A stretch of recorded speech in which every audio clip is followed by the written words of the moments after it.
Friends, so guys welcome to my YouTube channel VS medical classes. So friends, आज हम discuss करने वाले हैं फार्माकोलॉजी का पेपर और उसमें हम एक पर्टिकुलर टॉपिक को देखेंगे कि कैसे रिपीट हो रहा है, किस तरीके से इसमें क्वेश्चन पूछा जा रहा है उस टॉपिक के बारे में। सो गाइज वो टॉपिक है हमारा पेप्टिक अल्सर। सो गाइज जो पेप्टिक अल्सर टॉपिक है उस टॉपिक से कुछ रिलेटेड ड्रग्स आती हैं बेसिकली, और वो बहुत ही ज़्यादा रिपीट हो रही हैं, मीन्स काफ़ी ज़्यादा इंपॉर्टेंट हैं। सो आइए फ्रेंड्स, सबसे पहले देखते हैं कि जैसे कि ये 2014 का पेपर है और इसमें हमारी ओमिप्राजोल इन पेप्टिक अल्सर ये क्वेश्चन आया हुआ है। देखिए 4 मार्क्स में क्वेश्चन है। ठीक, यहाँ पर इस तरीके से पूछा गया है क्वेश्चन और मैं आपको दिखाता हूँ।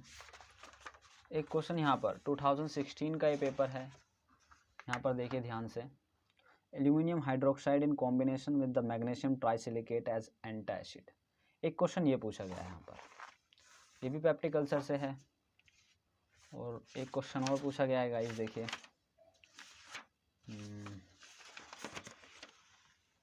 ये रहा, ये देखिए गाइस, ये है पेपर 2019 का पेपर है और ये क्वेश्चन पूछा गया है आपका H pyloric induced peptic ulcer. ये भी 4 मार्क्स में क्वेश्चन पूछा गया है। तो यहाँ पर हम देख रहे हैं कि जो पेप्टिक अल्सर है उससे काफ़ी क्वेश्चन आ रहे हैं, जैसे कि 3 बार अभी तक क्वेश्चन आ चुका है 2014 से। अगर 2019 तक की बात करूँ तो सो गाइज़ इसी तरीके से अब हम एक सीरीज़ स्टार्ट करने वाले हैं जिसके अंदर हम ये तीनों क्वेश्चन डील करेंगे और इससे भी अलग कुछ क्वेश्चन डील करेंगे जो पेप्टिक अल्सर से पूछे जा सकते हैं, जिनकी प्रोबेबिलिटी बहुत ज़्यादा है पूछने की, है ना। जैसे कि पेंटोपेराजोल एक ड्रग है, काफ़ी अच्छी ड्रग है। रेनिटिडीन है, सिमिटिडीन है, ये बहुत अच्छी ड्रग हैं जो कि पेप्टिक अल्सर से पूछी जा सकती हैं। सो गाइज़ आज एक इंट्रोडक्टिव लेक्चर रहेगा आपका। इसमें क्या होगा कि हम सबसे पहले आज के इस लेक्चर में गैस्ट्रिक अल्सर को डिस्कस करेंगे। ओके, कि गैस्ट्रिक अल्सर होता क्या है। सो आइए फ्रेंड्स स्टार्ट करते हैं। सो गाइज यहाँ पर आप देख रहे हो, ये मैंने प्रॉपर नोट प्रिपेयर किए हुए हैं। इसमें आप देखोगे सबसे पहले हेडिंग है पेप्टिक अल्सर, क्योंकि जब तक हमको पेप्टिक अल्सर के बारे में नहीं पता होगा हमको कोई भी ड्रग समझ में नहीं आएगी, ना ही उसका मैकेनिज्म ऑफ एक्शन, ना ही उसके यूजेस, और वो कैसे पेप्टिक अल्सर को ठीक करती है, तब तक हमको कुछ पता नहीं रहेगा। सो गाइज सबसे पहले मैं बता दूं कि पेप्टिक अल्सर होता क्या है नॉर्मली। गाइज जो आपका स्टोमक होता है या इंटेस्टाइन का जो ड्योडेनम पार्ट होता है, उसमें क्या होता है कि कुछ अंदर की तरफ ब्लिस्टर लाइक स्ट्रक्चर बन जाते हैं। ब्लिस्टर लाइक स्ट्रक्चर बोले तो अंदर की तरफ छोटे छोटे वुंड बन जाते हैं, है ना, जो उसकी म्यूकस मेम्ब्रेन होती है वहाँ पर।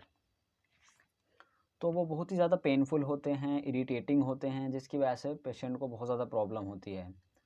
तो आज हमारा यही टॉपिक है, इस टॉपिक को हम डिटेल में डिस्कस करते हैं। देखिए सबसे पहले क्या लिखा है यहाँ पर कि जो पेप्टिक अल्सर होता है, peptic ulcer occurs in that part of the GIT which is expose to the gastric acid and pepsin. Peptic ulcer GIT के उस पार्ट में होता है जो पार्ट गैस्ट्रिक एसिड और पेप्सिन के टच में आ जाता है।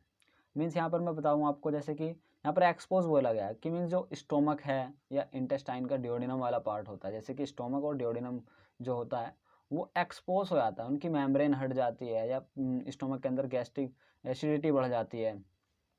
तो उस टाइम पर क्या होता है कि इन पार्ट में अल्सर बन जाते हैं छोटे छोटे। गाइस यहाँ पर मैं आपको समझाता हूँ, देखिए एक डायग्राम के थ्रू किस तरीके से अल्सर फॉर्म हो सकता है, समझने की कोशिश कीजिएगा फ्रेंड्स।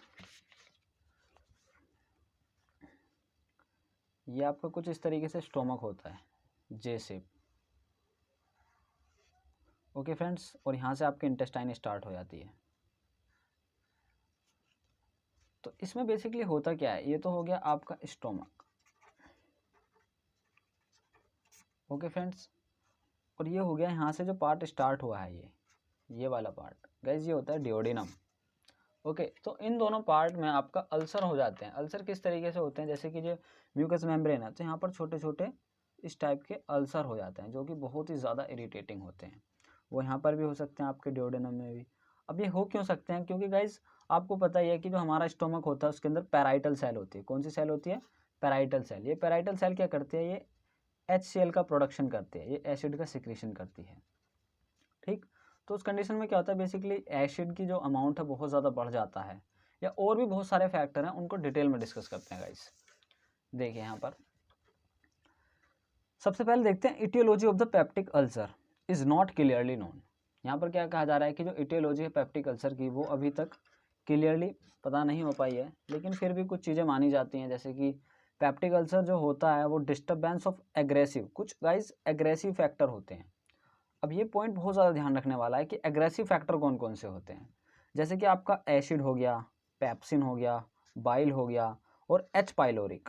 एच पाइलोरिक क्या होता है गाइस? हेलिकोबैक्टर, ये एक बैक्टीरिया होता है बेसिकली जो पेप्टिक अल्सर कोज करता है। ठीक, तो ये तो हो गए एग्रेसिव, जो एग्रेसिव फैक्टर हैं जो चीज़ों को और ज़्यादा ख़राब करेंगे, जो स्टोमक की लेयर को नुकसान पहुंचाएंगे। आगे देखते हैं हमारा डिफेंसिव। अब कुछ चीज़ें होती हैं डिफेंसिव, जैसे कि gastric mucosa and bicarbonate secretion, prostaglandin and nitric oxide, ये हाई म्यूकसल ब्लड फ्लो, जो म्यूकस का ब्लड फ्लो अगर अच्छा होगा तो ये सब डिफेंसिव मैकेनिज्म है। जैसे कि गैस्ट्रिक म्यूकोसा में बताता हूँ आपको, देखो ये हमारा स्टोमक है, तो इस स्टोमक में यहाँ पर क्या होता है कि लेयर होती है बेसिकली, इस वाले यहाँ पर एक लेयर होती है, इस तरीके से पूरे स्टोमक में होती है वो। ठीक, उस लेयर को हम कहते हैं म्यूकस, म्यूकोसा, ठीक है ना, म्यूकोसा लेयर। ठीक, ये म्यूकोसा लेयर क्या करती है गाइज? ये म्यूकस का सिक्रीशन करती है। क्या करती है? म्यूकस का सिक्रीशन करती है। तो अब यदि म्यूकस का सिक्रीशन करती है और ये जो है म्यूकस है, म्यूकोसा लेयर यहाँ पर है, तो ये क्या है? एक प्रोटेक्टिव लेयर है।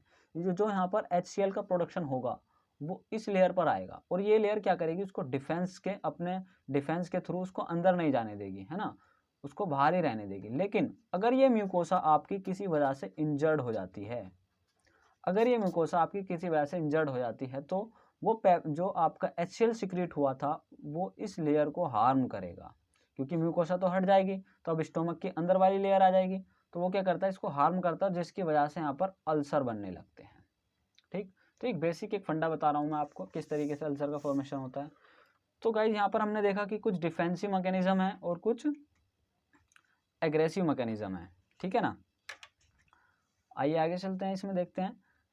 अब गैस्ट्रिक अल्सर के केस में क्या होता है कि जो एसिड का सिक्रीशन है वो नॉर्मल भी हो सकता है गाइस, जरूरी नहीं है कि एसिड के बढ़ने की वजह से ही आपका अल्सर होगा। ठीक, ये नॉर्मल भी हो सकता है, और यहाँ तक कि डेफिशिएंट म्यूकोसल डिफेंस, लेकिन जैसे कि मैंने अभी आपको बताया कि म्यूकस मेम्ब्रेन हट जाती है, ये जो म्यूकस मेम्ब्रेन थी अगर ये हट जाती है तब उसकी वजह से आपका अल्सर हो सकता है। ठीक, जैसे कि मोस्टली बोला गया है म्यूकोसल एंड बाइकार्बोनेट सिक्रेशन। अब बाइकार्बोनेट क्या होता है गाइज? मैं बता देता हूँ आपको बाइकार्बोनेट क्या होता है। गाइज ये होता है HCO3। ठीक, HCO3 क्या होता है? बेसिकली एक आयन है। ठीक, अब हमारा जो स्टोमक होता है उसके अंदर प्रोड्यूस होता है HCl। ठीक, तो बाइकार्बोनेट आयन क्या करता है? उस HCl को न्यूट्रलाइज कर देता है, क्योंकि ये एक एसिड है, ठीक है ना, वो इसके साथ मिलकर रिएक्शन करता है और अपना प्रोडक्ट बना लेता है, वाटर वगैरह बना लेगा और आपका Cl का कंपाउंड बना लेगा, ठीक है ना। तो लेकिन अब मान लीजिए अगर HCO3 भी नहीं निकल रहा है और म्यूकस मेम्ब्रेन भी आपकी डैमेज हो गई है, तो उस कंडीशन में आपका अल्सर का फॉर्मेशन हो सकता है। इन डियोडिनल अल्सर, अब जो डियोडिनम में अल्सर होता है, ये तो मैंने स्टोमक का बताया आपको, डायग्राम में देखिए, ये तो मैंने स्टोमक का बताया। अब देखते हैं डियोडिनम में कैसे अल्सर हो सकता है। Acid secretion is high. जब डियोडिनम में अल्सर हो रहा है इसका मतलब क्या हो रहा है कि एसिड का जो सिक्रीशन है वो हाई है, and about half of the patient but in rest in normal. ये जो हाई होता है लेकिन हाफ पेशेंट में ही होता है, कुछ ही पेशेंट में होता है, बाकी सभी में एसिड का प्रोडक्शन नॉर्मल होता है। गाइज यहाँ पर एक नोट करके आ रहा है लास्ट में, reduction in the aggressive factor is a main approach of treatment. अब गाइज ये तो हमने डिसीज को समझ लिया, पूरा कंटेंट अभी तक जो ऊपर तक पढ़ा था वो डिसीज के बारे में था, लेकिन अब ये जो कंटेंट है ये कि कैसे हम इसको ट्रीट कर सकते हैं, ठीक है ना। तो वो है कि सबसे जो इसके अंदर मेन अप्रोच होती है वो यही है कि हमको एसिड का जो प्रोडक्शन है उसको रोकना है, या फिर कह लीजिए जो एग्रेसिव फैक्टर है। अब एग्रेसिव फैक्टर मैंने भी बताया था आपको, एसिड है, पेप्सिन है, बाइल है, H पाइलोरिक है, तो ये सब क्या है? Aggressive factor. इन एग्रेसिव फैक्टर को ही अगर हम कम कर देंगे तो हमारा पेप्टिक अल्सर ठीक होने के चांसेस बढ़ जाते हैं। सो गाइज आज की वीडियो में हमने पेप्टिक अल्सर को अच्छे से समझ लिया है, और नेक्स्ट वीडियो में हम समझेंगे इसके ड्रग्स के बारे में, ड्रग्स का क्लासिफिकेशन देखेंगे, उसके मैकेनिज्म देखेंगे बहुत अच्छे तरीके से। सो गाइज आज की वीडियो में सिर्फ इतना ही। Thank you so much for watching my channel VS medical classes. Thanks a lot.